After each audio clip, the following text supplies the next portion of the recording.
Hello everybody, it's Josie here. I'm going to be doing another book haul today. So this one is going to be a little bit of a combination between sort of second-hand charity shop books and also some new books, because I've got a few of those and I wanted to share them with you because I'm really excited about reading them. So let's start with the new books. So the first one I've got here, if you're me and you see a cover that looks a lot like this, you're probably going to pick it up, if not just buy it. So this, when I saw it, it has the gorgeous kind of rainbow cover, and it's called All the Invisible Things. And then when I read the back, it's right up my alley. So our protagonist, whose name is Vetty, she's always kind of hid who she was really, and she's 17 now, and she's kind of coming to terms with the fact that she's bisexual. And it's about her kind of coming to terms with that. Her family, I think she moves back to London. Yeah, she moves back to London. And she kind of finally wants to live her life kind of very out and proud, I guess. So it sounds like it's going to be beautiful. It sounds like it might be quite emotional. It's kind of what I'm hoping for. And if not, gorgeous cover. So love that. The next one, I'm so excited to read this. So this is the book Watch Us Rise, and who did I hear? I think it was, God, I can't remember. It was a YouTuber, sorry, that was talking about this book.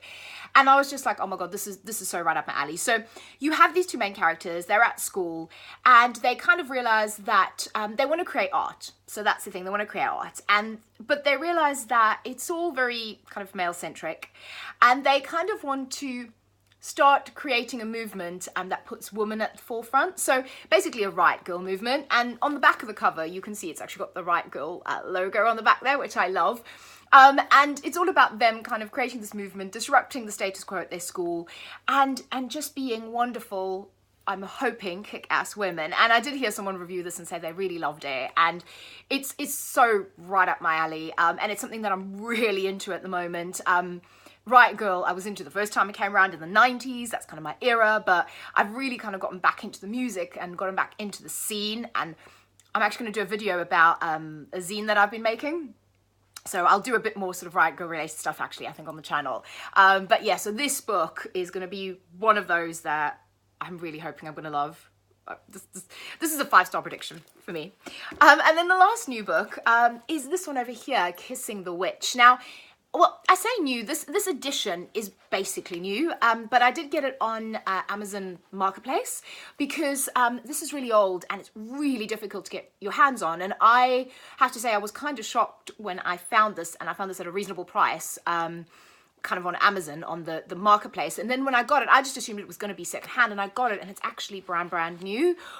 Which is crazy. So the premise of this is that it is about, you've got quite well-known fairy tales, but they've been given kind of a feminist and also slightly queer twist to them. And I've actually listened to the audiobook of this. I haven't ever read the physical copy, but I've listened to the audiobook, so I'm gonna, reread it in its physical form as well. But I loved it. It's really taking these fairy tales from a female perspective. It's twisting them around. The women are at the center of these stories, and it's like the women telling their story. So each chapter ends with, you have a fairy tale, and then you have a character, and the character will says, well, let me tell you my story. And then the next chapter will be that character telling her story. And I adore this book. I think it's amazing. And I'm really happy to actually have a physical copy of it. So that was a nice surprise that it was new as well.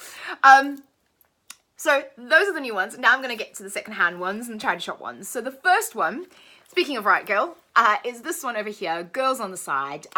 Now, again, you can kind of see the feminist logos here. And this one is, again, girls at high school. It's queer girls as well.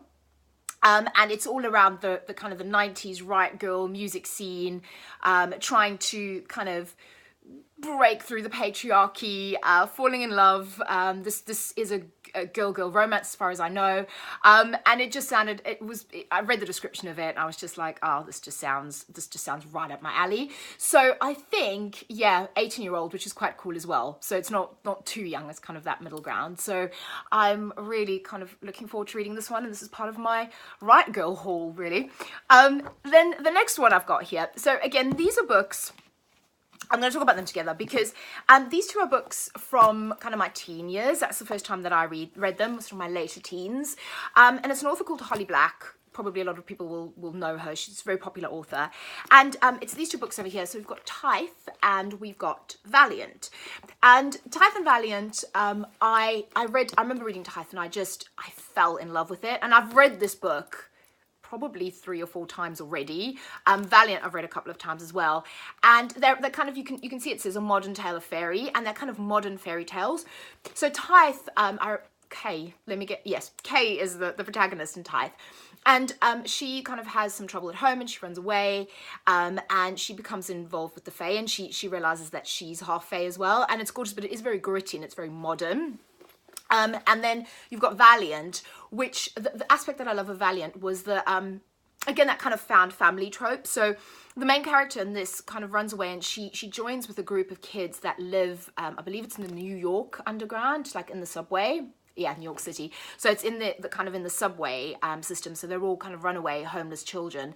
And again, there's obviously aspects of Fae, and that becomes involved with them. But I loved kind of the focus on friendship and found family, and sort of the fact that you're talking about fairy, you're talking about Fae, but there's a real kind of heart and soul and quite sad bits to these books. And I loved the idea of taking fairy, which is very traditionally, when you read a lot of fairy books, and I do like books on the Fae, but they are generally rooted in the very traditional Irish or Celtic fairy traditions of the Scythe. This is kind of a modern take on it, which I really liked and I really appreciated, and I think these are gorgeous. And I managed, you can see this is an library copy. It's actually very handily got nice cover of plastic, which I like. And then this, and actually I bought these off 2 completely different sellers. These are both secondhand books, and they came with matching covers, which is amazing because there are different editions of these books, and I was kind of hoping they'd come with matching covers, and they did. So yeah, really, really excited about these. They're definitely going to be reread because I can't not reread them. They're actually really good books for Halloween, so I might leave them for sort of the October time when it gets a bit colder. And then the last secondhand book I have here, oh no, I've got some more, I'm lying, third to last, is this one over here. It's Jane Eyre. I think most people will know Jane Eyre, real classic. And I have actually listened to Jane Eyre as an abridged audiobook with like a cast. It was really good, but it was an abridged version, so it was a lot shorter. This is about a girl called Jane. She has a really kind of troubled childhood. Her aunt is horrendous to her. Her aunt's supposed to be raising her, but she sends her off to like a boarding school, but it's not a nice boarding school, and she gets treated quite badly. And it's her kind of, what I love is I love Jane as a character. She's feisty. She wants to fight for herself. She, you know, she doesn't just take what she's given and lie down. She really kind of wants to stand up for who she is and herself, and she has a quite a feminist slant, I suppose, at a time where, when this was written, you weren't really getting a lot of books with sort of feminist slants, and I think that Jane Eyre really does have that. I want to read the physical copy. I also want to listen to the unabridged audiobook. I'm kind of on the waiting list at the library to listen to that.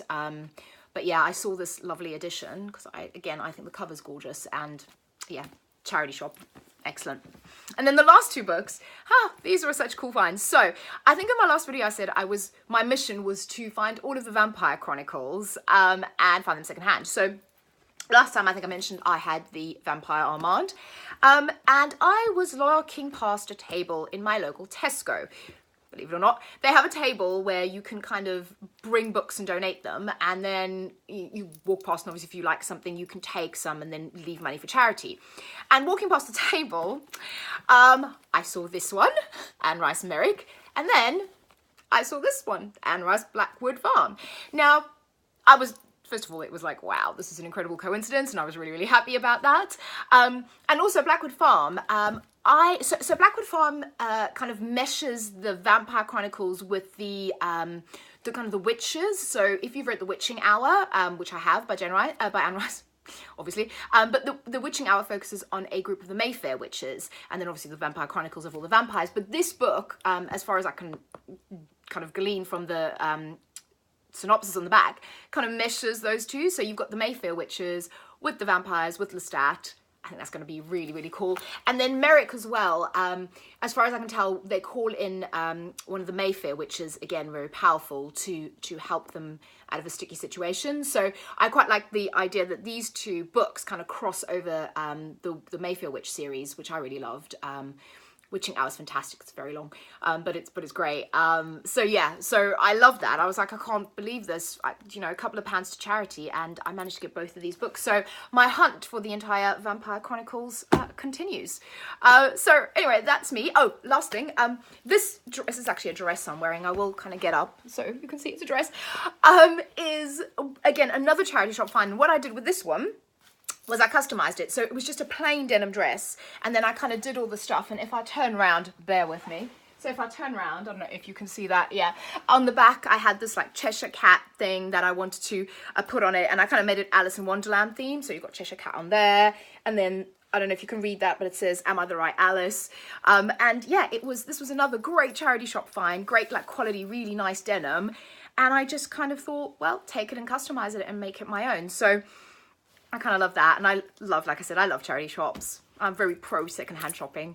So anyway, so that was me. Have a wonderful day. I will speak to you all very soon, and bye-bye.